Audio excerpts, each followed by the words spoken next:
Hey hi everyone, again welcome back to my mini blog. আজ আমরা এসেছি রামকৃষ্ণ মঠ ও রামকৃষ্ণ মিশনের বার্ষিক অনুষ্ঠানে। এই অনুষ্ঠান শুধুমাত্র একটি ধর্মীয় আয়োজন নয়, এই অনুষ্ঠানে ভক্তিমূলক সঙ্গীত, আবৃত্তি, আলোচনা ও বক্তব্যের মাধ্যমে রামকৃষ্ণ মিশনের আদর্শগুলিকে সুন্দরভাবে তুলে ধরা হয়। এছাড়াও এই অনুষ্ঠান থেকে সমাজ কল্যাণ ও দৈনন্দিন জীবনে আরো ভালো মানুষ হয়ে ওঠার অনুপ্রেরণা পাওয়া যায়। চলো এবার তোমাদেরকে আমার আরেকটা বান্ধবীর সাথে দেখা করাই। এটা হলো রুবিনা, যাকে তোমরা আমার ব্লগে ফার্স্ট টাইম দেখছো, আর এনাকে তো সবাই চেনে। দেখ বান্ধবী দেখ, আমার ভিডিওতে ভালো এক্সপ্রেশন না দিলে দেখেছিস তো, বারবার তোর মুখের কাছে এসেই আটকে যাচ্ছে ভিডিওটা। ইনি হলেন আমাদের গ্রামের মেয়ে কমলা সুন্দরী। ভাই মাঝে মাঝে আসিস আমার ভিডিওতে, এরকম নাচ টাচ দেখিয়ে যাস।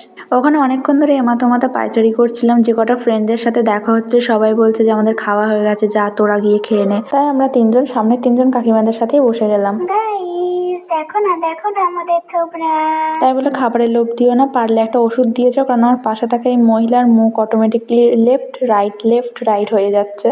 3 দিন ব্যাপী হয়ে থাকা এই অনুষ্ঠানটির আজকের মেনুতে ছিল খিচুড়ি, আলুর দম আর পায়েস। লাস্ট মোমেন্টে এই অবিবাহিত মহিলাটা এসে আমাদেরকে বলছিল যাতে আমরা লজ্জা না করে খাই, তাই আমরা নির্লজ্জের মতো খেয়েছি।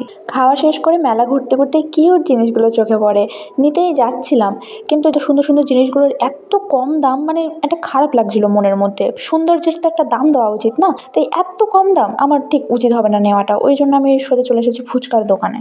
আর এই ফুচকা খেতে এসে আমার হয়েছে করুণ অবস্থা, মানে মুখে একটা, হাতে একটা রেখে দিয়েছি আর প্লেটে আর একটা। ফুচকা খাওয়া শেষ করে খুব ঝাল লাগছিল, সেই জন্য আমরা 3 বান্ধবী মিলে 3টা আইসক্রিম কিনলাম। এখন আমরা আইসক্রিম খেতে খেতে বাড়ির দিকে রওনা দেবো।